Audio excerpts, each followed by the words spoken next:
architectes et les donneurs d'ouvrages connaissent très peu les artisans qui pratiquent au Québec. Souvent, on a l'impression que ces compétences-là, on doit aller les chercher à l'extérieur du pays.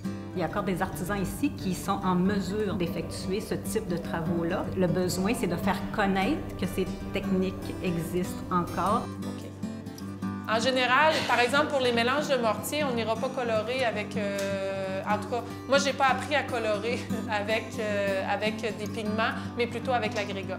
Donc, si je veux un mélange de mortier rouge, je vais aller chercher de l'agrégat rouge. Ici, vous avez le plâtre qui est d'origine, c'est de 1903, là, le Capitole. Puis, ça, c'est la couche de plâtre. Puis ici, vous avez la couche d'enduit sous-jacente. Si je voulais m'en assurer, je vais mettre une petite goutte d'acide chlorhydrique. OK, on est dans le plâtre.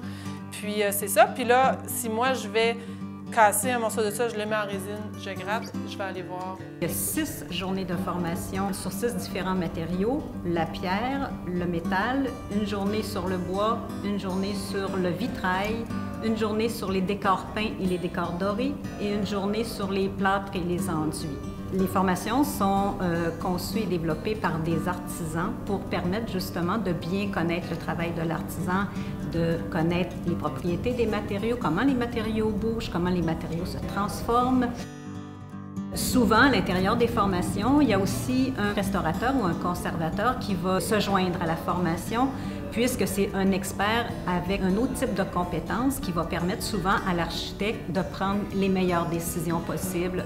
Moi, je travaille dans du tout croche. Ça a eu le temps de travailler en masse. Je travaille dans des conditions qui sont différentes des conditions d'origine.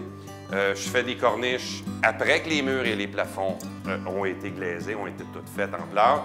Souvent, on va avoir une espèce de très lent ventre de bœuf dans la pièce. Alors, il faut que je pars aux 2 bouts, je suis correct, mais au milieu, toute frotte, ça ne marche plus. Donc, il faut vraiment que je m'ajuste pour redescendre ça. Quoique souvent, quand les maisons sont très croches, par la corniche, on efface, on estompe cet effet de maison croche.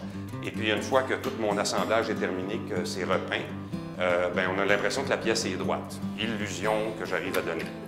Alors, on en mélange beaucoup, beaucoup. En grande quantité, on a un mélangeur électrique. Alors, voilà. Donc, vous imaginez, ça se fait en suivant la ligne au plafond, en courant sur l'échafaudage.